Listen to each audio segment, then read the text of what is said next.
Hello everyone, and welcome to episode 323 of the MTGGoldfish podcast. I'm Seth, probably better known as Saffron Olive, and we have the full crew here this week, kicking things off with the owner of MTGGoldfish, Richard. How's it going today, Richard? Seth, what are you doing here? I thought I fired you after that April Fool's joke you pulled.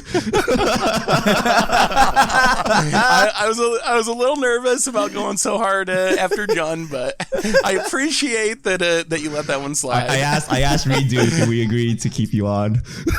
he said it's okay that you just are confused and don't know the true power of Jund.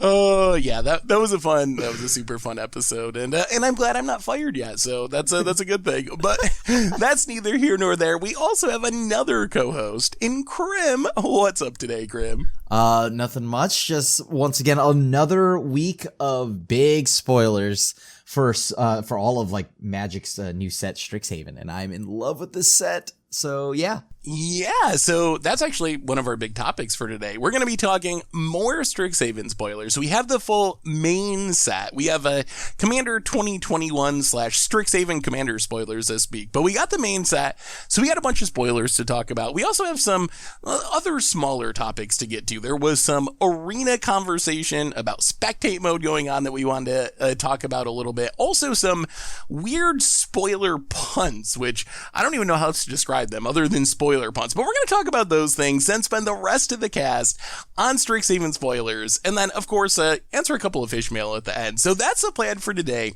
But before we get to all that, our show today is brought to you by Card Conduit. And if you've ever tried to sell your Magic cards, it's not easy. It's a lot of work. You gotta type and sort and ship, and it's just not a whole lot of fun. Well, Card Conduit, they're the easiest way to sell your cards, and if you want to avoid all those hassles and all the time it takes to sell your cards, this new service from the folks over at Card Hoarder will sort, grade, and sell your Magic cards for you, and once your shipment is processed, you'll receive the proceeds minus their fee, and right now, you can even get a 10% discount by going over to cardconduit.com/goldfish. So thank you to Card Conduit for supporting the show, and let's talk a little bit of Magic. Let's get the non-spoiler topics out of the way first, and then we'll talk some Strixhaven spoilers. So first on our list today, Spectate Mode. So Richard, why don't you kind of set the stage for this topic a little bit? Why are we talking about Spectate Mode? All right, so there was a quote from a WotC employee on Discord over the weekend, and I'll just read it quote for quote, right? So Spectate needs to be implemented by the same people who makes cards work, and it usually gets around 20.25% of the audience of most games. It's hard to justify pulling people off of new card development for a feature that niche. So basically, WotC does not have Spectate Mode high on its priority list. Only 0.25% of people would use that feature, and people are not happy about this. And I don't know. What do you guys think? I think I agree with like verbatim what this is saying, in the sense that like for normal people like me and you, we would very rarely use Spectate Mode.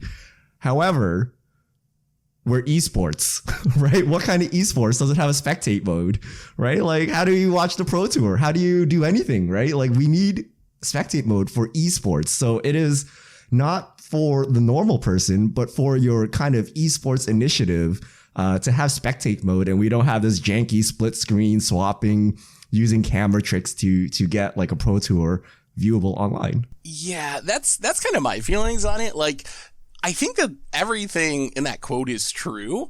The thing is, like, the 0.25% that would use it is like literally the most important 0.25 for Magic being an esport. It's like Cedric Phillips broadcasting a Pro Tour. Like, that's why Spectate Mode is I think something that's really important. And I was thinking about this earlier today, and it's really, I think the question is, what is Arena about? Like, if the idea is for Arena just to be like this way to get new players into the game, a fun way to, you know, play some games of Magic online, in that context, you don't really need a Spectate Mode.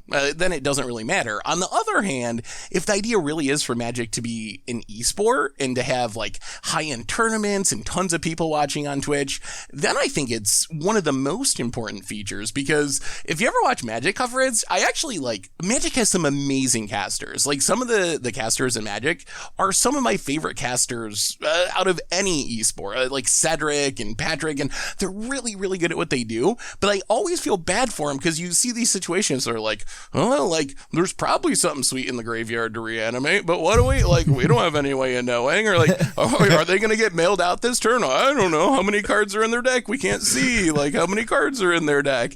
Like, is that really what you want Pro Tour to be? Like, you're setting your awesome casters up essentially to fail because you're duct taping together this system of broadcasting a tournament. So yeah, I mean, if they want Magic to be an esport, they got to have a spectate mode. The other last thing I want to say is when stuff like this comes up, don't make it about the person that says it. That was the other thing I was disappointed with is like some people kind of attack the person who made this quote.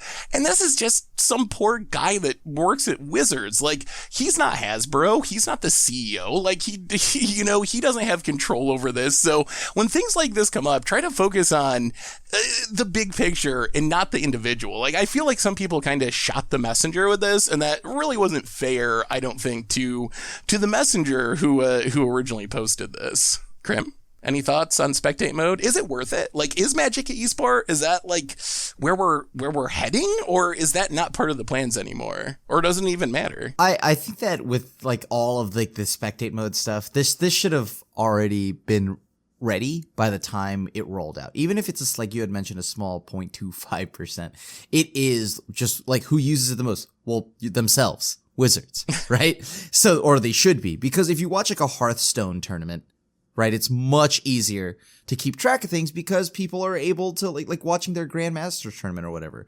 It's like easy to follow, whatever you need, like just click on the graveyard, the broadcasters can bring it up. So yeah, like I know it may not seem like much with the 0.25%, but it is very important for coverage, and this is huge for people to follow along with. Yeah, I definitely agree. And hopefully it's something Wizards works on and improves. I know the tournament numbers have been like not super good. We had our latest Pro Tour, and I wouldn't blame that all on spectate mode. There's the lack of spectate mode. There's definitely a lot of things I think that could contribute to not having super strong viewership on Twitch. Well, I mean, that's probably got to be contributing. Or I mean, the fact that we're playing the end of a format right before a new set. Yeah, I think the timing definitely plays into it. I think just like general confusion when you hear a Kaldheim Championship, I don't think everyone knows that's like, oh, this is a Pro Tour, and you might just think, oh, it's just some random events that some pros are at. So I think there's a lot of reasons that viewership might not be that great, but having a good spectate mode, or at least even if it wasn't public, like even if Wizards just had it available for their broadcasters for their tournaments, I think that would be a big step up for coverage. Second non-spoiler topic, Spoiler punts. These were cracking me up towards the end of main set spoilers for Strixhaven. I have no idea how these things happen, but Richard, Wizards accidentally spoiled some cards incorrectly. What happened with that? All right, yeah, we had a couple issues. The backside of Jadzi, Journey to the Oracle. There was a normal art version and an extended art version revealed, and from the same source, and one had 3 CMC and one had 4 CMC. So people were like, huh? It's pay to win. Right? It's like, what? Why? The confirmed cost is the more expensive one. We had Augmenter Pugilist show up as both a Troll Druid and an Elf Druid, depending on the version. And so these 2 issues, WotC has confirmed that these are only preview spoiler season issues, that the creators were given the wrong versions of files, that the printed cards will be 100% correct. And then we have other issues that will make their way into the cardboard itself. Japanese Ephemerate and Memory Lapse, Strixhaven Mystical Archives, their arts were swapped.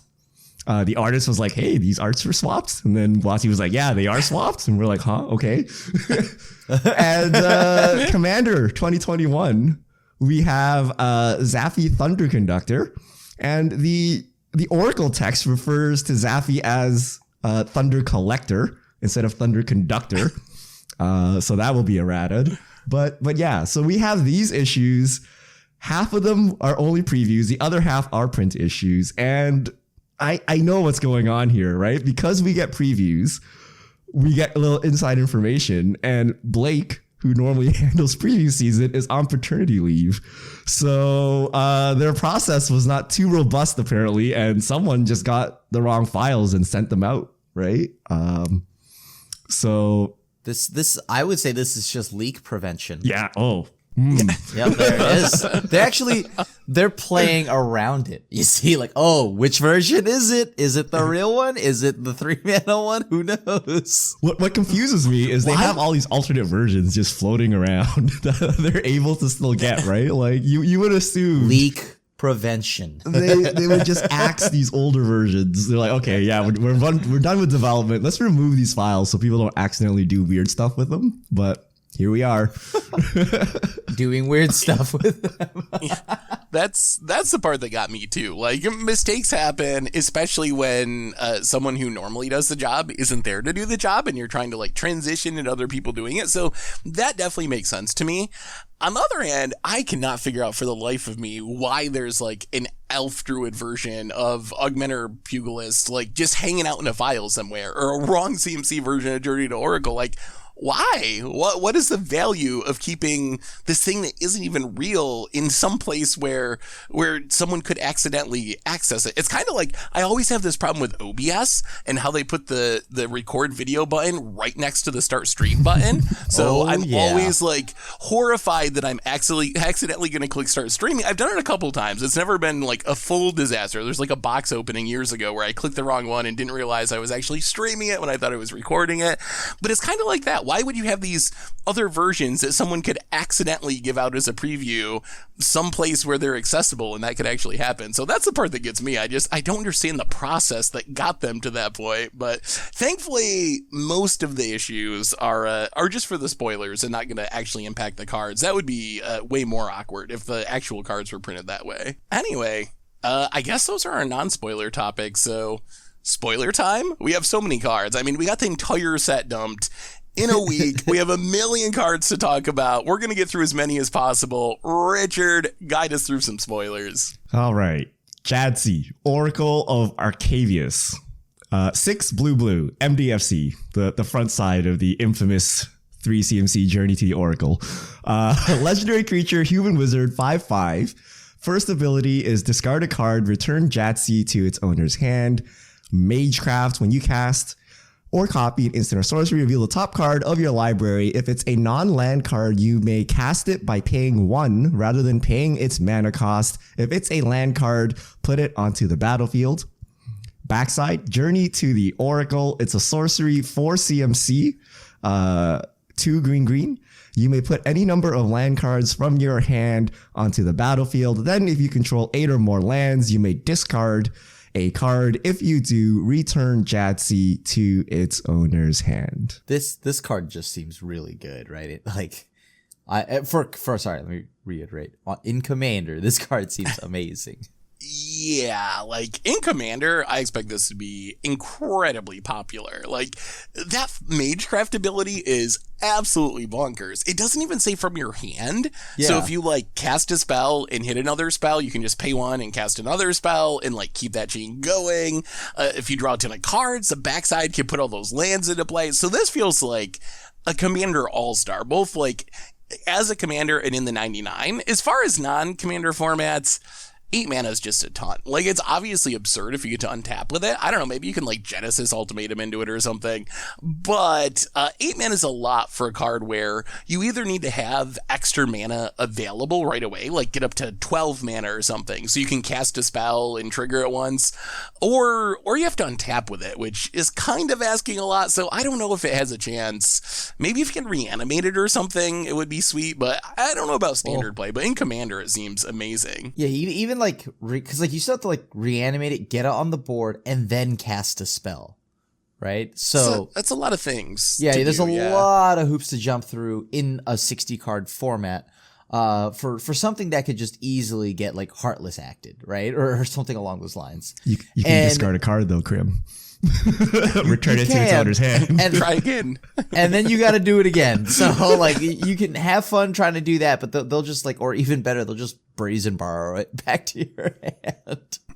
So they'll help you get it back to your hand. So this card looks great in Commander, but like Seth mentioned, just any 60 card format. I'm not a huge fan of this. Even the backside is actually the best side for a 60 card format. And even then that might ramp you up to about like 6 lands on turn 4. Just because I feel like you won't have many excess lands after like around 4 mana. So I feel maybe like I'd rather elves? just Migration's Path or something. Like then you're guaranteed +2 lands on the battlefield. I think you actually kind of nailed it. Like if you make your first land drops and play this on 4, how many lands are you going to have left in your hand? On the other hand, like if you have some sort of deck where you can draw a ton of cards and then use this to put them all into play untapped, or use it like a combo piece, there's like Leave to Chance and Historic that lets you pick up any number of your permanents. You can kind of like use this to untap all of your mana. You like pick up all your lands, put them back into play with this. They're all untapped. If you have more than 6 lands, you're actually like building your own rituals. So I think there might be some like weird combo implications, but just as far as like, I'm going to try to ramp a bit, I think I'd much rather just play an Explosive Vegetation type effect than the backside of Jazzy. Yeah. Well, yeah, like the only other way you could like really take advantage of this is like with Harness the Infinity, bring your hand and graveyard back, like, you swap your hand and graveyard, your graveyard's full of lands, then you cast this. So then it's like, haha, I ramp 32 mana. That would be kind of sweet. I think this card is hot garbage. Even in Commander. Ooh. Like 8 mana is a lot in Commander, right? Like, what is your best case scenario? You play this for 8 and then chain together extra turn spells. So you need like 9, 10, 11 mana to do something. It's a lot of mana. Like, here's my argument for Commander, Richard. It's like Tetyova. What makes Tetyova the most popular Simic commander? It's that you already want to play a million Cultivates and Rampant Growths in Commander, and when you have Tetyova out, all of a sudden your Cultivates, even in the late game when they're bad, are insane because they're drawing you cards. This is kind of the same. You already want all the Simic ramp spells to ramp into this, and then once it's on the battlefield, all of your random Rampant Growths and Cultivates that wouldn't be that good once you get up to 8 mana are still going to be insane because they're triggering your commander. I'd rather so I Tetyova. think that's my argument for it. That's a guaranteed card. Whereas this thing, you got to pay Both. one. Why not Maybe both? it's a land. Like, I don't know. This is a lot of mana, man. 8 mana is a lot of mana. It could also In be a Commander? Genesis Ultimatum or a Enter the Infinite. You got to look on the bright side, Richard, of the crazy things it could do in Magical Christmas Land. Okay, when I have 12 I mana. like Magical Christmas Land. I mean, you scroll rack and you just stack like, 4 extra turn spells back to back. You win the game, right? But that's like a lot of mana and a lot of work. And the backside is just like useless, right? Like, I think most of the time you won't be able to do much with it. Whoa, I wouldn't. Okay, actually, yeah, no, we're mostly mana rocks. I think in Commander. Like by the time you get to 4 mana, you might be able to drop like 1 land, 2 lands. It's like getting a late game burgeoning. Like, it doesn't do anything. The best thing it does is return itself to your hand so that you can cast Jadzi again for some reason, right? But I don't even think I've ever hit 4 lands. Crim should never play this card. this is I don't know, man. The backside does literally nothing. Oh, discard your card. Great. See, this is too combo-y and big brain for me. Next is the cards I like, okay? Body of Research. Green, green, green, blue, blue, blue. So 6 CFC, all mana symbols. Create a 0/0 green and blue fractal creature token. Put X +1/+1 counters on it, where X is the number of cards in your library. All right, Seth. I'll admit it. Deck thinning now has a drawback. All right. Yes, fetch lands are now bad. Yeah. Guess I found a reason. I'm cutting all my fetch lands. So I mean, this is the biggest creature in the history of Magic, right? Like, this is just, you cast this on turn 6, it's going to be, what, a 45 and 60 card formats? And in Commander, it's going to be, I don't even know, an 85 or something. But does it have trample, or does it still doesn't matter. It doesn't have trample. It doesn't matter, Crim, when you're stuck on 2 lands. You're like, where's my chump blocker? That Dowsing Dagger in a Fractal is looking mighty scary. This passes the Heartless Act test. It would take a lot of Heartless Acts to kill this card. It does not pass the Claim the Firstborn test. No, it actually very much does not pass that test. Which is one of my concerns about this card. There is a risk to making something so big that it's always lethal, because your opponent might just yoink it and smash you with it. Can this see standard play? Like, can it see standard play? This is a test. This is something I've been wondering about forever. Like, is it possible that a vanilla creature can just be big enough that it's good? It doesn't have an ETB, doesn't have synergies, doesn't do anything right away, but it should always be a creature that's big enough to one-shot your opponent for 6 mana. At 2 like, CMC, even in the friend. mid-game or at late 6 game. CMC, like no, right? It's like way too slow. Yeah, this is a meme. This is a meme. I think this is hilarious. I love the card, but like Richard said, way too slow. Has way too many things that like remove it and or kill you for playing it. like this card is funny, but nothing more. Like if it had Menace or something, like it needs anything, right? Like even Menace is very questionable. It should have Trample. Trample would be crazy. Even then, it's wouldn't it be busted? It's 6 mana mythic. It's probably Trample and Haste. Okay, not haste. Trample would be okay, right? Because if you had removal, it's useless. But if you had chump blockers, you're dead, right? So trample is okay, right? Like it's not too broken. This should kill you. This should just body creatures, right? And like make it so that you respect this card for 6 mana in 2021 and in Simic.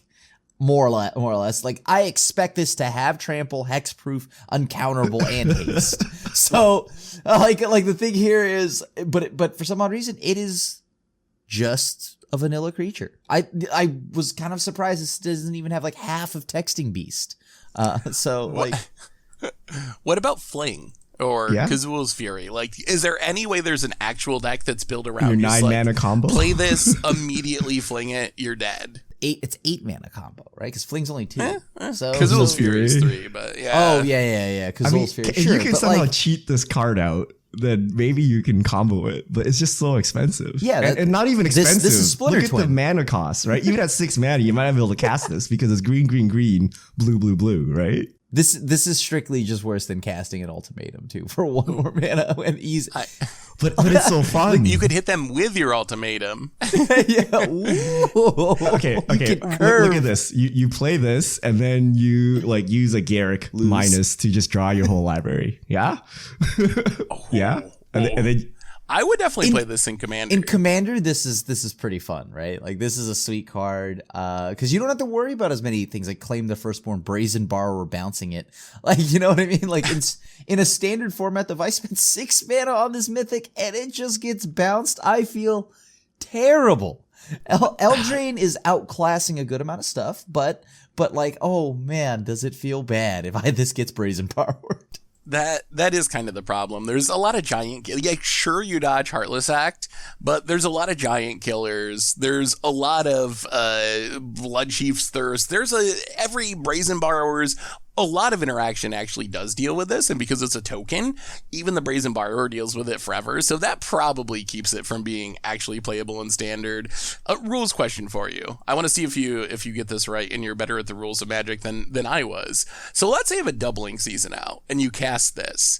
What does the second token do? Because you're making a 0/0, but then it's putting counters on it.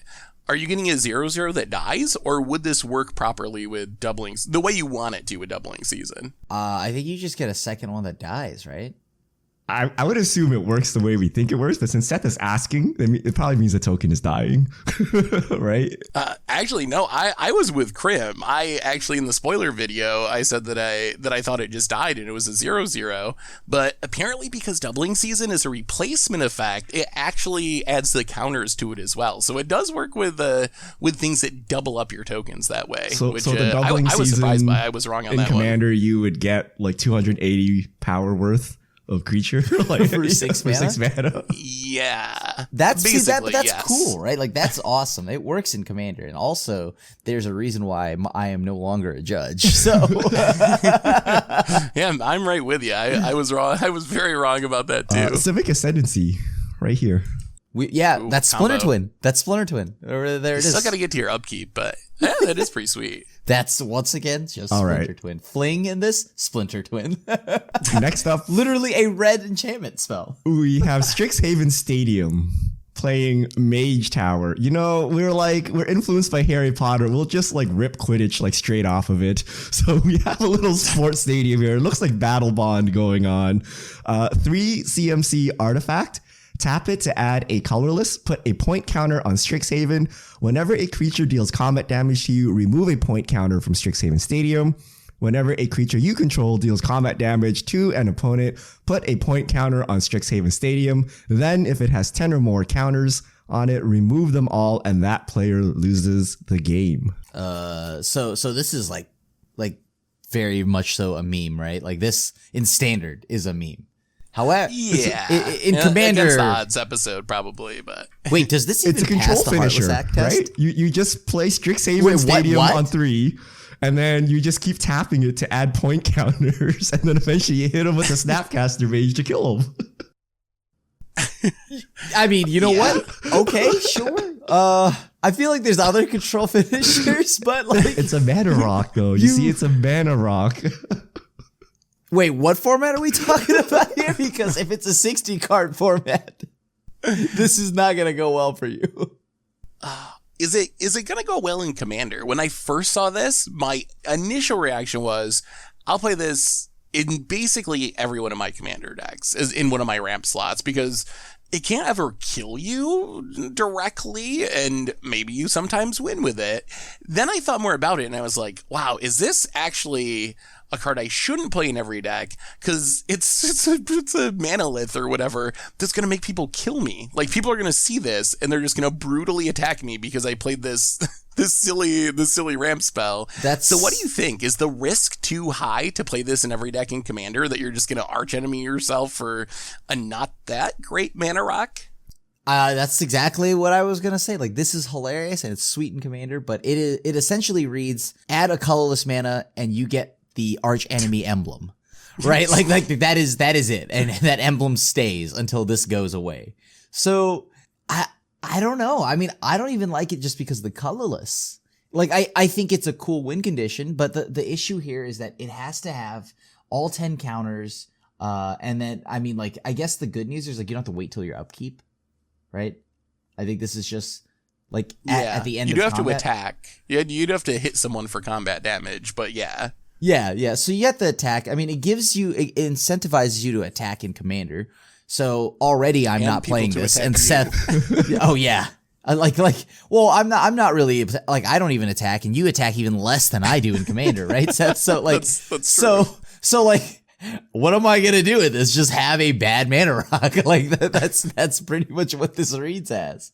So I agree with Seth that this card is too good for its own purpose. Like, if you play this as a mana rock, you're just gonna get killed, right? The minute you get to like 5 or 6 point counters, everyone will get scared and they'll just start like beating you brutally. So you shouldn't just put this into a random deck. Like, you should put it in with a purpose.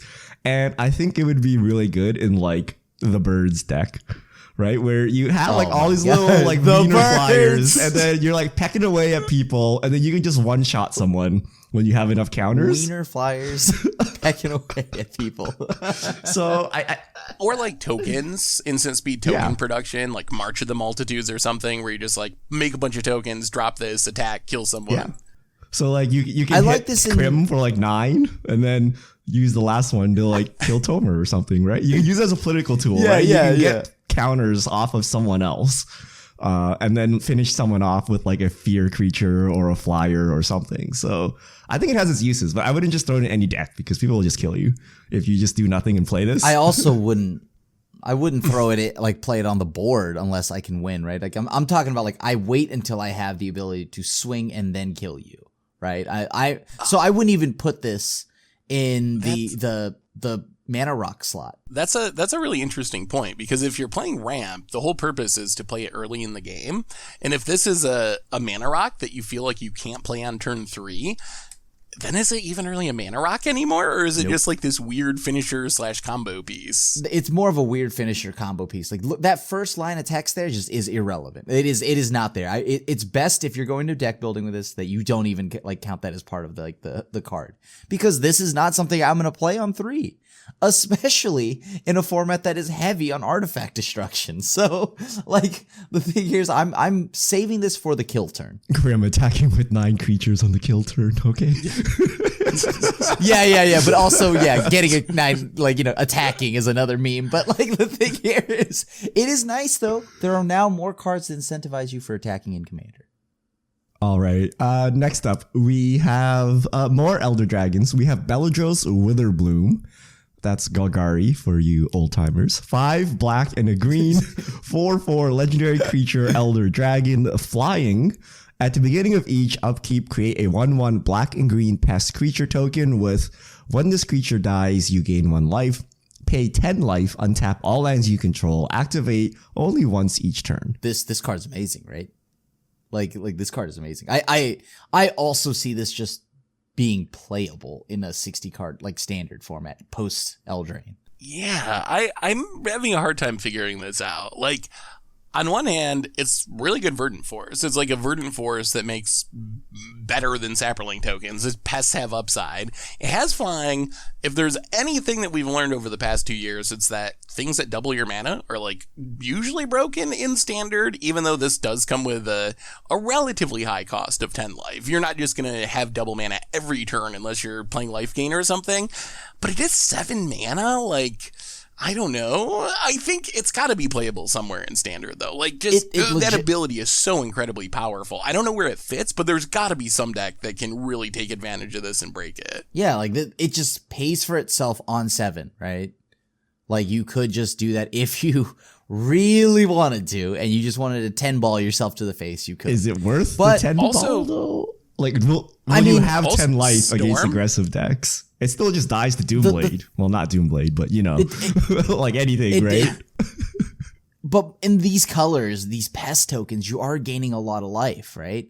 And we still have cards that like are in these colors that are like just like, what is that new? The Dean? The Dean is gaining you life. There's things of like just tons of pests flying around. So, I mean, you're gumming up the board with a bunch of annoying 1/1s, and there's no Chain Whirler to keep you in check. So, like, I think in the theme of what Witherbloom is trying to do, I think this card's really sweet. And I actually want to build a commander deck around this. And that's right, it even has green in it. And you also have, like, Professor Onyx, like, New Liliana, and some Magecraft life gain stuff. So maybe that's, like, the possibility that you're kind of like this weird Golgari Storm deck, essentially. And you're trying to, like, cast a bunch of spells with your Professor Onyx out. And this is, like, giving you the mana to keep it going, and then it's gaining you back the life. So it's going to take some brewing, but it's got 2 really strong abilities on a reasonably, effective body. So I gotta think that somewhere someone's going to be able to take advantage of it. And it also seems really strong in Commander. Like, it feels like an easy inclusion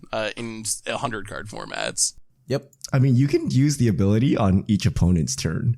So you can untap during your turn, you can untap during your opponent's turn. So if you have like instant speedway and you have a way to like mitigate some of that life pain, like you have some life gain, something or other, you could potentially just have like 4x mana, right? By just untapping all your lands every turn.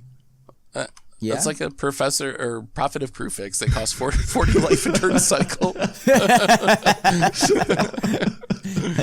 Look, greatness at any cost, right?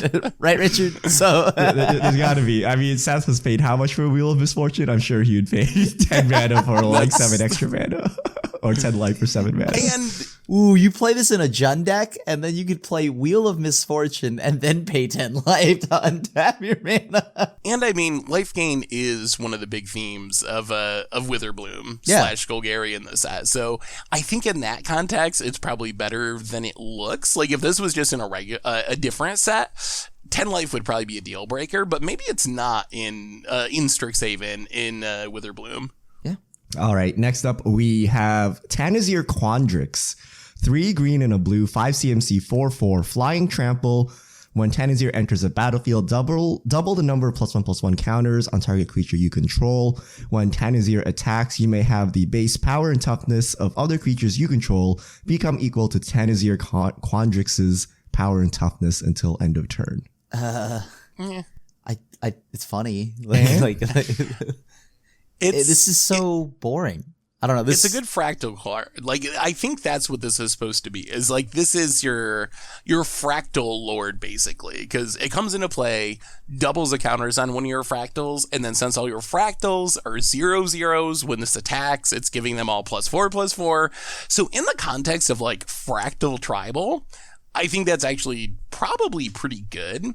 The problem is I'm not convinced that, like, fractal tribal is going to be a thing outside of limited, really. So yeah, I think there are contexts where it can be powerful. Also looks pretty bad compared to the Simic Commander, even for the same archetype. Like, if you want to play fractal tribal, wouldn't you just play Adrix and Nev and double up all your fractals rather than play this? So I don't know. Like, with fractals, it's fine, but I just don't know where you play this.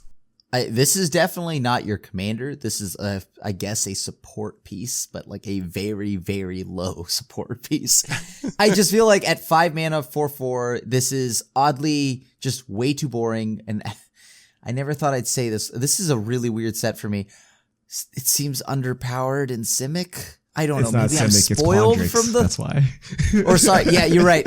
Quandricks is weak. Simic is strong. But think of how big the body of research fractal would be, Krim, if you play this after the body of research. Yo, they perfectly reverse curves. Okay, I got it. Okay, we play 5 sea dragons. We play body of research. We double the power of it, and then we sack it with like a tribute to hunger to gain life, and then we untap all of our mana with Bellatrix Witherbloom. Like 8 times. How many cards? How many moving parts is that? I think.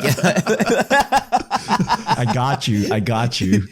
Just gain like 200 life, and then we'll untap all of our mana, and then we'll take some extra turns or something with the other card. All right, Galazette Prismari, 4 blue and a red, 4 CMC, 3/4 flying.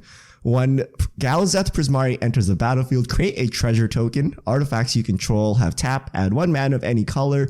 Spend this mana only to cast an instant or sorcery spell. I think this is the most playable dragon right here on the from this set. This card is sweet. We already have Goldspan Dragon. And in Pioneer, we already see there's the blue-red Izzet Dragons kind of control deck. So I think this is just going to slot right into that Pioneer deck. I think this is just a powerful card and does exactly what a majority of the Prismari, once again, Izzet, for those that, aren't up to date, Izzet decks are trying to do. Yeah, I think this is probably the best of the Elder Dragons for Standard. As you mentioned, curves into Goldspan. There's already homes for it. Works well with Goldspan since they both kind of power up your treasures. And then that last ability, it looks a little bit like Urza, and Urza is absolutely busted. It's definitely a safer version, but it can be a pretty powerful ramp spell if you can flood the board with treasures or other cheap artifacts, which I think probably makes it pretty sweet in Commander as well. There could be decks to take advantage of it there.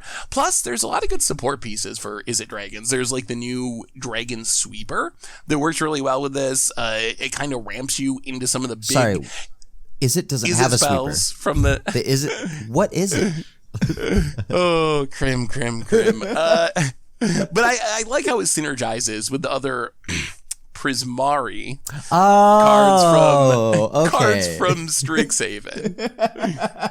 All right. Next up, we have an MDFC. We have Myla, Crafty Companion / Luca Wayward Bonder.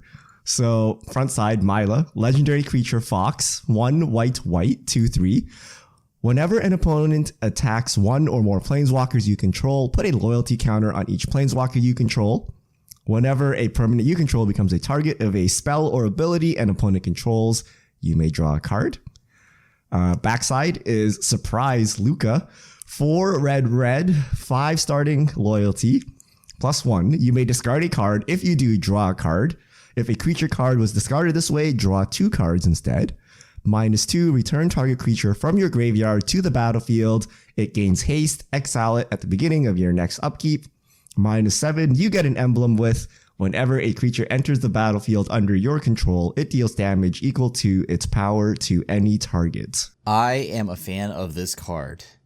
I don't know how this is gonna look in standard, but with Lorehold getting tons of, like graveyard shenanigans coming out of this set, that -2 is definitely gonna be something nice. So I like that they went and did the thing with like Valky and Tybalt. Now you have Myla and like Luca.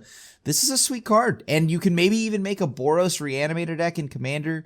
This just seems like a sweet card all around. I really like the Myla half. The way I kind of view it is I think Myla's pretty decent on its own. A little bit of like Leovold action, sort of protecting your creatures, or at least refilling your hand if your opponent targets and kills your creatures. So I think the front half, the Planeswalker part, like, whatever, I don't think that comes up all that often, but I think that Myla is a card that I'm excited about, and then you kind of get Luca as a free roll. I feel like in Standard, what are you reanimating? I guess that's kind of my concern. You can get the dragon if you wanted, right? Yeah, but for a turn, and then it goes away. There's no, like, Emrakul or Ulamog or something where it's like, or Grizzlebrand, where it's like, if I get this creature for one turn, I win the game. And Standard is kind of like, I can get a thing and do a little bit of stuff.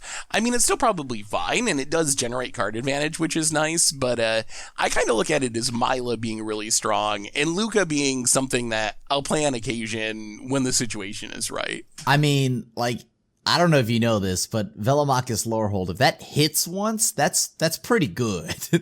that's pretty good, right? Like you're playing a creature true. deck though, because you want to use like the +1 of Luca, right? So are you gonna have scary instants or sorceries to cast? Maybe not. But like, okay, so like the reanimation target is questionable, but if there ever is a reanimation target, we're in trouble. And I mean, have you seen all the like stuff about Eldrazi maybe returning and the whole like tinfoil hat? If you look at the art, this is all referencing Eldrazi. They're gonna come back and fight the Phyrexians. Maybe we're getting really scary Eldrazi. And they will shuffle into your library if they hit the graveyard. There's no way WotC puts an Emrakul in the New graveyard. Ulamog doesn't. New Ulamog doesn't. Yeah. New Kozilek, you might have forgotten, but there was one. But yeah, like, I don't know. My theory is destroyed. I thought there would be, instead of an Eldrazi, there'd be a Praetor on each new set leading up to this. But I thought this would have been the perfect set to drop Jin Gitaxias. I hope they're building towards Eldrazi versus Phyrexia. I think that would be sweet. That would versus Godzilla. You know, I'm gonna versus Gandalf versus Gandalf, and that's real. That's gonna be real. Eldrazi versus Godzilla. Turns out Gandalf is OP and defeats both Eldrazi and Phyrexians. Yeah, I hope so. All right, next up we have Extus Auric Overlord. 1 white, black, 2/4 legendary creature, human warlock. Double strike, Magecraft. When you cast or copy an instant or sorcery spell, return target non-legendary creature card from your graveyard to your hand. It's an MDFC. The backside is Awaken the Blood Avatar. 6 black, red, so 8 CMC sorcery. As an additional cost to cast this spell, you may sacrifice any number of creatures. This spell costs 2 less to cast for each creature sacrificed this way. Each opponent sacrifices a creature. Create a 3/6 black and red avatar creature token with haste, and whenever this creature attacks, it deals 3 damage. to each opponent. This card's sweet. I really love the design on this card. I think it's one I'm mostly excited to build around in Commander. I think being able to have this sorcery as your commander, Awaken the Blood Avatar, is just really neat. It's not something we've ever really had before. As far as like Standard is concerned, I think it's fine. I have a little bit of concern with Wake of the Blood Avatar that a lot of the stuff we were talking about with Body of Research also remains true, where there's a lot of things that deal with it. Brazen Borrower gets it forever. At the same time, it does have haste, and it does technically hit for 6, and it does give you this expensive Edict effect, so it does do more right away than Body of Research does, which is an upside, although it's also 8 mana. Which is a pretty high cost, but we do have some stuff that doesn't mind being sacrificed. We see random like Lures effects or Cauldron Familiar in Historics. Woe Strider. So I don't know. I don't know how I feel about it for Standard, although it's one of the decks I'm most excited to build in Commander. What do you think about it, Krim? Woe Strider alone already makes this just like 4 mana, right? It's true. Because you sack this and the goat token with it. So I think that this back half it looks like it's crazy high costed, but I think it's a lot better than I think people are giving it credit for. And then in Commander, just having a sack outlet like at your disposal whenever you need it to be, if this is your commander, is really nice. And you can reduce the cost by sacking more creatures. So I like this just to have a sack outlet. So like Sigardatron players don't get to just dunk you forever. So, and it doesn't target, so it gets around hexproof and stuff like that. It's just each opponent sacks a creature. So I like this card. I think this is a very fun card. And it's in colors that you wouldn't normally think to like for the front half with Magecraft. It incentivizes you to use instants and sorceries. So you can return a non-legendary creature card from your graveyard. So this means that you can play in Mardu colors, Savai colors, I guess, whatever. And then still have like a different archetype than your usual, like a Spellslinger style of thing in Mardu is cool. So you only get one avatar, right? So each opponent, so you kill 3 creatures, you get like whatever that giant is called, where you get to like swing and hit people. I don't know about this card. And whenever it deals 3 damage to each opponent. I remember you gotta think of it like, who cares about how big the creature is to me? The creature does not matter here at this point. It could be a 1/1 that does the same thing. What I'm excited for is that you now have the ability to make every opponent sack a creature. You can reduce the cost of this quite easily in Mardu colors. And like you go Mardu tokens, right? And then you're triggering Magecraft. You're also getting sack fodder. And you also have Anointed Procession in this. So it's not hard for you to reduce this by a lot. I think the most exciting part is just on demand, sack your board, right? Like aristocrat type decks, like you can just use this. But the actual abilities, you now have Mardu Aristocrats. So meh, right? So yeah, I think just as a way to sack your whole board in the command zone is super powerful. And on top of that, you get just a 3/6, right? Like a 3/6 that's a nice body. So sure, I think this is pretty good. I mean, in Standard, it does technically hit for 6 if your opponent doesn't have a blocker. Like, a Woe Strider, sack it into this on turn 4, hit you for 6 with haste. Like, that doesn't seem bad. Yeah. Seems so fair. Are we really trying to do this in Standard? Maybe it's too fair for Standard. We'll see. But I think there's a chance because of haste. I think this sees play in Standard if Mardu and a bunch of little cheap critters along the way can work. I mean, Rakdos, whatever, right? Rakdos, sack, splash white. Yeah. We got the new like Young Pyromancer thing too that can make a lot of pests. Yeah. That would be good in a deck like that. So there's potential. There's potential in Standard, I think. Yeah. In Commander, this would just be, like, as I had mentioned, a tokens deck. I think this has to be, like, because then that way you get Raise the Alarm, tons of things to trigger Magecraft and stuff. All right. Next up, we have Mascot Exhibition. 7 generic mana. It's a lesson. It's a mythic lesson. Create a 2/1 white and black Inkling creature token with flying, a 3/2 red and white spirit creature token, and a 4/4 blue and red elemental creature token. So the reason I wanted to talk about this was because how bad do you think that, well, no. This is our mythic lesson. Do you think that the learn lesson archetype or cards can see play in standard. Now that we've seen the whole set, because we were kind of talking about it before and like, it feels like a best of one mechanic, a limited mechanic.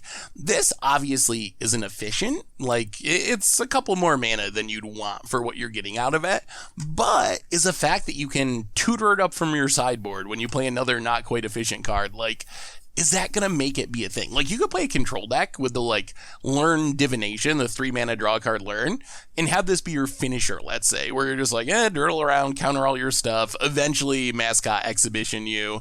Is there any potential that this mechanic / card is actually going to show up in standard? I mean, it's nice because it can be played in any color.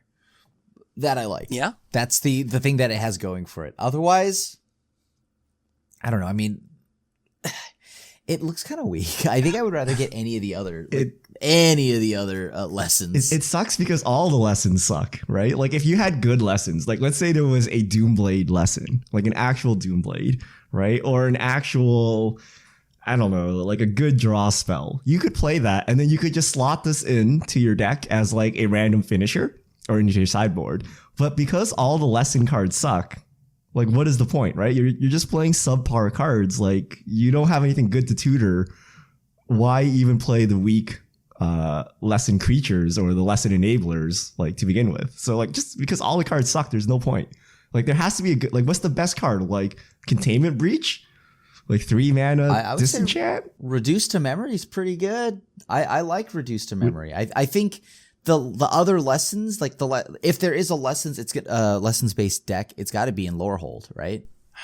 Even Reduced to Memory though, it's not great. Like, it might be. It is also on my list of like probably the most playable of the lessons, but it is kind of like a sorcery speed Beast Within that doesn't hit lands, which isn't like a standard staple, I don't think, or anything. So I think for me the question is like, is it like charms? Sometimes with charms or commands, you read them and you're like, none of those modes are individually all that good. But when you have the flexibility of having all of them together, charms often end up being really good.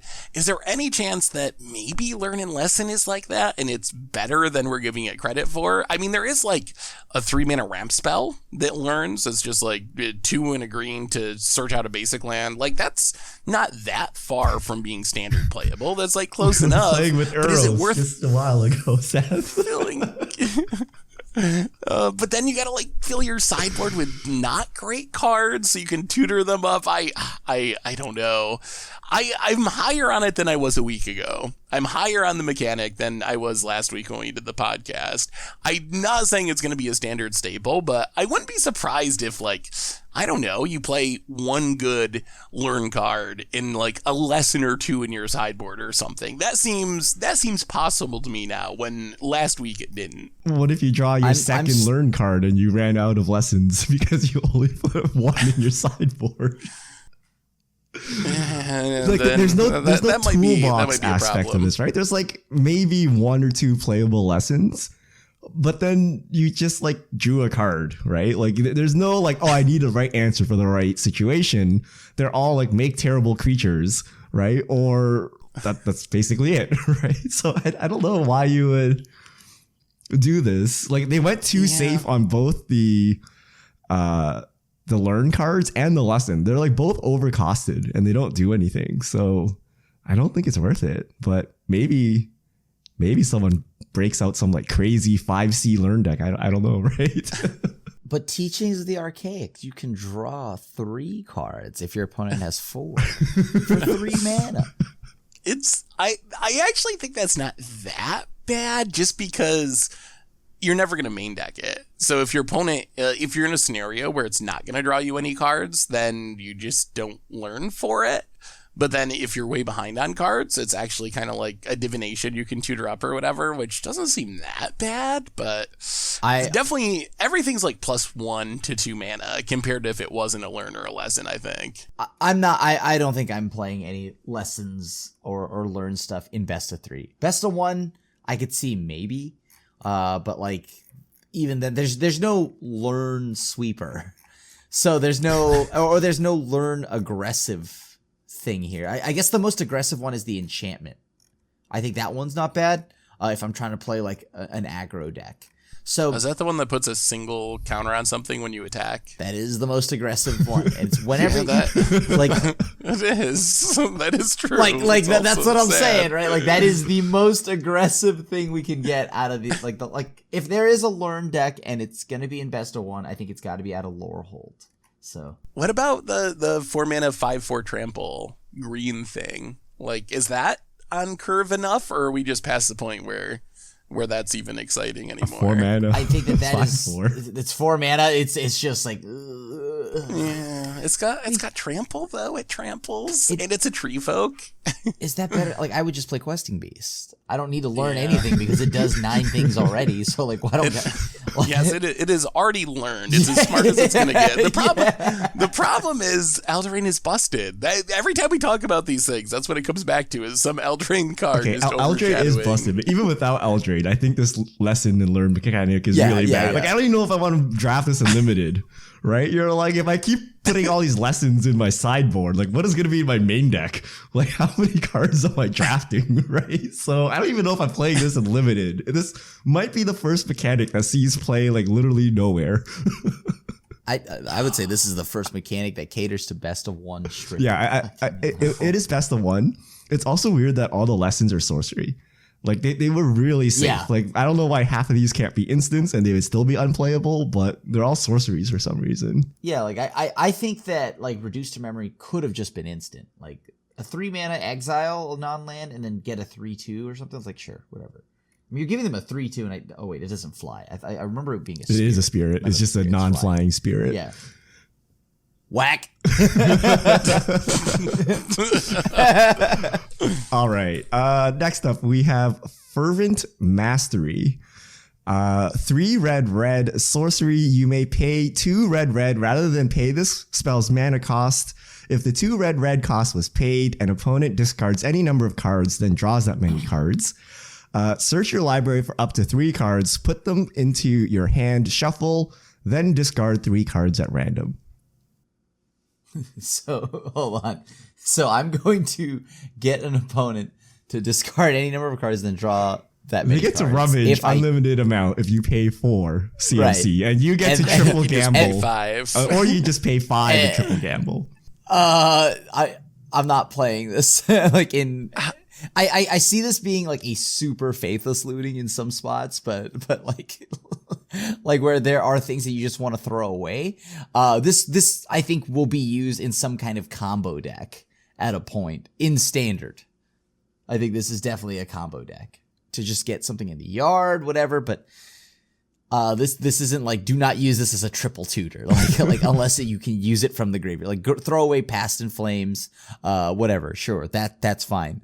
But outside of that, this isn't like mono red's big tutor spell. I'm mostly curious about how good it's going to be in Commander. Like, because in Commander, Gamble's the best red tutor. This is 3 gambles. But it's 3 gambles firing off at once. Yeah, there's a big chance that you're not going to end up with what you tutor for. I think obviously if you're a graveyard deck, then like you were saying for standard, it goes way up in value because then you're kind of like, oh, whatever, I'm going to reanimate it anyway. So who really cares what I discard? And if you're empty handed, it can kind of just be a weird buried alive essentially. Yep. But I don't know. Would you play this in just a generic red deck like you would play Gamble, Richard? Like, is it that kind of So effect? it's not as good as I think Gamble, this is because spell Gamble's 1 CMC, right? You gamble for something and then you Yeah. play it. This thing is or just discard it. But this is like Diabolic Tutor, right? It's 4 CMC Tutor. If you have like 3 cards in hand, which is probably realistic, you will probably at least get one of them. So it is just a straight up tutor. So I would put this in every single deck, at least initially, before I play and get wrecked by this. But I think this is just a Diabolic Tutor, and red doesn't have that many tutors. So you put this in, and then you have a huge political tool at 4 mana as well to, you know, get your opponent to get a wrath or something, right? Just wait until I opposition age this. Ouch. Oh, that's so brutal. I think this looks right at home. in something like a Kess deck. Because Kess can definitely use this. Chainer, Anj, any sort of like red X graveyard self-discard deck, then I think this card is great. In a generic deck, I'm actually a little skeptical. I definitely will try it, but I'm not 100% sure that it's powerful enough for me to just play in a random deck, or if it's just going to I don't know. I've played too much Hollow One, where you just like quest your Burning Inquiry and discard all your lands and then lose. That I'm a little worried about effects like this because they can go very wrong. Yeah, I'm not a fan of this in just like every red deck. This is a very specific deck. Phoenix Tribal, of course, always a possibility because you can get it back. And like Rakdos decks and red decks can definitely become a graveyard. So, but outside of that, this isn't just like an auto. I'll play it in every red deck, including decks with no graveyard synergies, and I'll report back to you guys. Okay. I'll be there. I'll be there to see the report. Ravings player in Standard. Okay, I always play Desperate Ravings. Like that randomness does not matter. Right, it's Desperate Ravings CMC is better tutor. though. This is 4 CMC tutor in red, which is hard to get in red, right? No. It's 5. It's 5. I do not know how many times you can let an opponent rummage. I think you want that. I think those are actually really strong effects. That's the equivalent of you tutoring, right? You're like, Seth, I need a Wrath. What if I target you? Can you Wrath? Right? So that's like, yeah, sure, right? So I think that's not actually a downside in Commander. I think having someone just rummage their hand away is an upside that you want to be using. I mean, sure, could be, maybe. I see that they're like the whatever the additional costs or whatever the reduced costs. I see it kind of as an annoying thing, but plus it's only one more mana between reduced and full cost, so it's not that big of a deal. Yeah, I was like, why don't you just cast it for 5? I'm more worried about this main part here, the search your library, and legitimately, if you see somebody with 3 mana open and they are in black and they cast an opposition agent, this feels real bad. All right, I think those are all the previews we want to talk about since we're running a bit long. So the full set is out. You can check it on MTG Previews, and then this week we have Commander 2021. Each day a deck is being revealed. And then we also have our own deck at MTGGoldfish. So that'll be on the Commander Clash podcast on the Commander YouTube channel for Goldfish. So check that out. And then I wanted to include one fish mail question related to Strixhaven since we didn't do fish mail last week. So let's... We did one question. Oh, we did? Okay, well, we can do one again. So if you have questions, send them to @MTGGoldfish with the hashtag MTGFishmail, and we'll get to your questions on air. At Lovin' Board Games, because it's related to previews. After seeing a lot of spoilers for Strixhaven, it's apparent that WotC is doubling down on complexity of cards by writing a novel on some of them. While I appreciate the creativity, how welcoming do you feel this is for new players? So Seth, you've been doing preview videos, trying to keep them short. What are your thoughts on like these MDFCs with like triple modals on each side and like what do you think about how WotC's handling these new cards? I have very mixed feelings. So I still haven't really read all the cards, and I've noticed that a lot of my misplays recently come from me just not remembering everything that's on a card because there's so many words on a card that you miss one random mechanic and then things go wrong. So personally, I like complex Magic and I like complex cards. Have they went too far that direction? I don't know. For me, they haven't.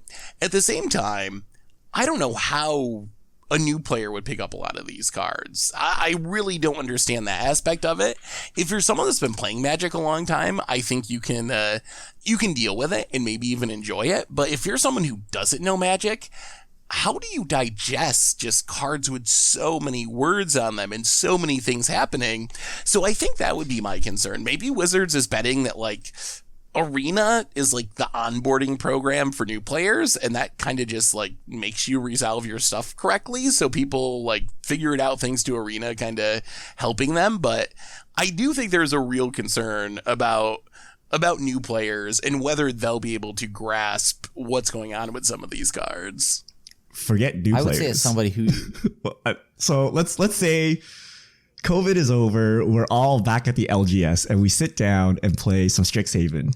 And we're playing Paper Magic. I have a Flame Scroll Celebrant in my hand. What does the backside do? Which one is that? It's a card. You can read it. It's fine. It has some text on it, but there's a backside to it that's an MDFC.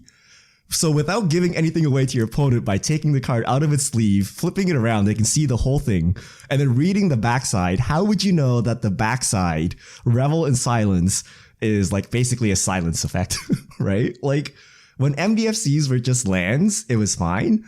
But now they're like super complex. Like, imagine you don't know what Luca does, right? But you're sitting with Myla in your hand. You have to take it out of its sleeve and read it. And your opponent can see all of this, right? It's just super complicated.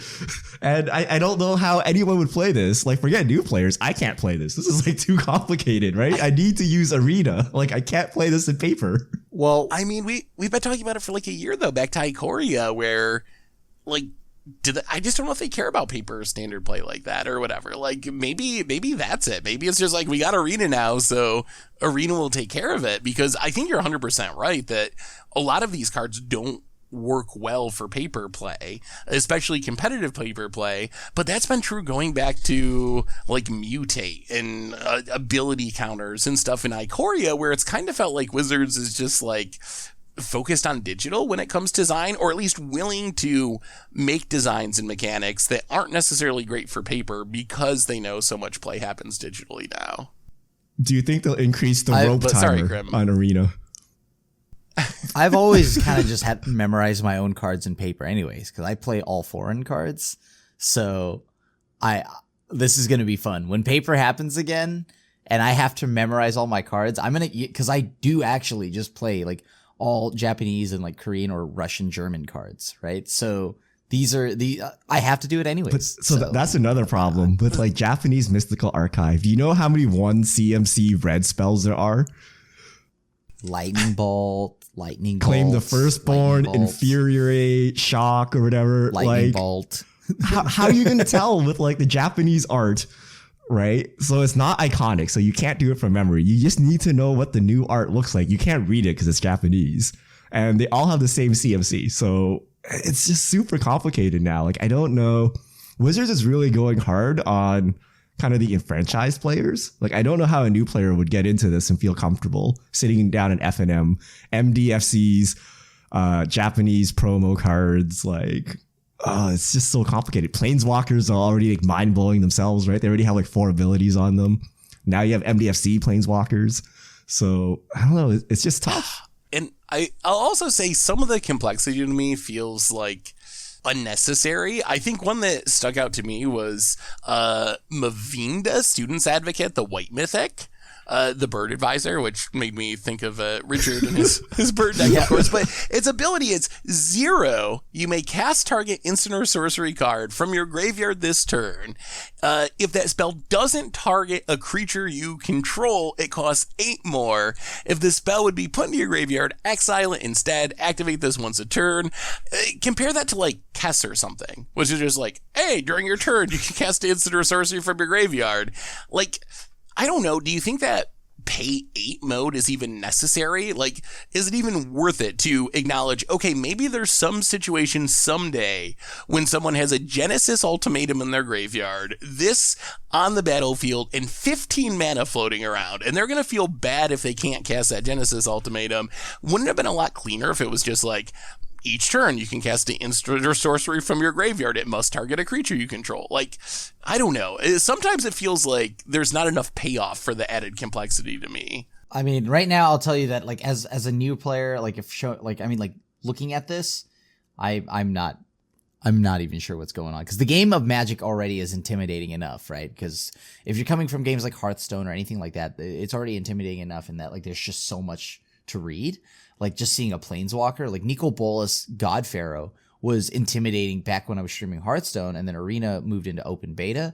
Like, I had God Pharaoh, and that was just mind-blowingly like worded, because there's like 4 abilities, they're all really long, and now everything at minimum is a Nico Bolas God Pharaoh to a new player, right? Because like while I was streaming that, other people were like, I don't know what's going on, I can't pick this up, there's just too much. So I definitely don't think this is new player friendly. It's not boomer friendly. I can't keep up with this. I'm actually seriously debating not playing standard this time around because it's just like so hard to keep up with everything. Like we did just basically like 2 weeks of previews. I have no idea what's in the set. There's like so much text and like so much stuff happening that I can't comprehend it anymore. And it's just kind of like going by. And it's just like, yeah, okay, that's a card. And it does like 8 things. Is it good? I don't know, because it does 8 things. We'll have to see how the meta shapes up. And then like, I don't know, that's it, right? And it's just so complicated. Like, can you remember what Professor Onyx does? Can you imagine like the chase Magecraft? Yeah. Planeswalk? I can't. It's too much. How about Rowan? How about Rowan and Will? Oh, yeah, that's easy. That's a -1. The 5 abilities and 2 passives and 2 casting costs and 2 starting loyalties. I memorized those, though. I mean, I will say I've talked about every single card in the set because, well, outside of some random like commons and uncommons, but because of daily spoilers, I talk about every single card. So I've made videos about all these cards, and I still don't know what half of them do. Like, pop quiz, I Seth. read them and I talk about them. The YouTube comments are right. He doesn't know what he's talking about. Like I know, but then it's like immediately on to the next card with a ton of text, and then you're doing that. So do I remember half of what I said? Probably not for these cards, because there's just so many words on them now. So yeah, I definitely get what you're saying, and I do think that's a concern, but at the same time, like on an individual level, I think that leads to some really cool designs that maybe we wouldn't have seen in the past. There's also some overpowered designs, but because they're willing to be more, like add more complexity, there's some just really cool stuff that we haven't seen before. So I think there's like some upside to go along with the cost of it as well. Okay. Final parting thoughts here. Like, I guess I have a little thing here where I think this is a little bit of a tinfoil hat thing, but what if the reason why everything has a textbook vibe, like amount of text, and like it's like everything is just like thousands and thousands of words, is because we're at a college. Every one of these things, like we have to you have to kind of study to remember. You want to bring your homework down, where I don't know what's going on. There's too much to give me the better notes. Read. Give me the spark notes. Yeah, we need a spark note for each of these cards. That actually might be a good video. The Spark Note version of Strixhaven, so people can actually pass their tests. Yeah, I'm telling you. Look, it makes sense though, right? Everything's like super modal, lots of things. We're back at school. Look, it's there. It's there. Kaldheim was a little bit like that too, though. And that wasn't really. It's slowly ramping up. It's just getting slow. Like before, we used to have like a handful of super complicated cards in a set, right? And that was cool. But now, like, all cards are super complicated. Even like your common card that's like, we have modal commons now, which didn't used to be a thing. Remember, like commons used to be like very basic cards. Like, so I don't know, like give me back the core set. Give me back a set with like some vanilla creatures, like have some cool art. No, Richard, no. I don't need my cards to do 8 things that don't matter because only one of them is good anyway. And you're going to ignore the 7 others, except for that one niche situation at a pro tour where you lose because you forget that it had that one ability. But most of the time, like, you don't care about any of these abilities, right? Just boil them down to their essence, play the card. So I don't know. It's super complicated. There's so much homework and research you need to do just to keep up with Magic now. It's getting a little a little out there. And then just by the time you start to understand a set, we're on to the next spoiler season. We're like, 2 weeks, it's time for Modern Horizons 2, and then we're to the D&D set. So yeah, it's definitely different than the past for sure. All right, so that wraps up our one fishmail question. If you have questions, send them to @MTGGoldfish with the hashtag #MTGFishmail, and we should get to your questions as preview season dies down. And I believe that brings us to the end of episode 323 of the MTG Goldfish podcast. So Richard, Krim, thanks for hanging out. Thanks to everyone for listening. Thanks to Card Conduit for supporting the show. And we will be back next week to talk about Commander 2021 spoilers and whatever else goes down in the world of Magic. So until then, have a great week, everyone. And this is the crew signing out.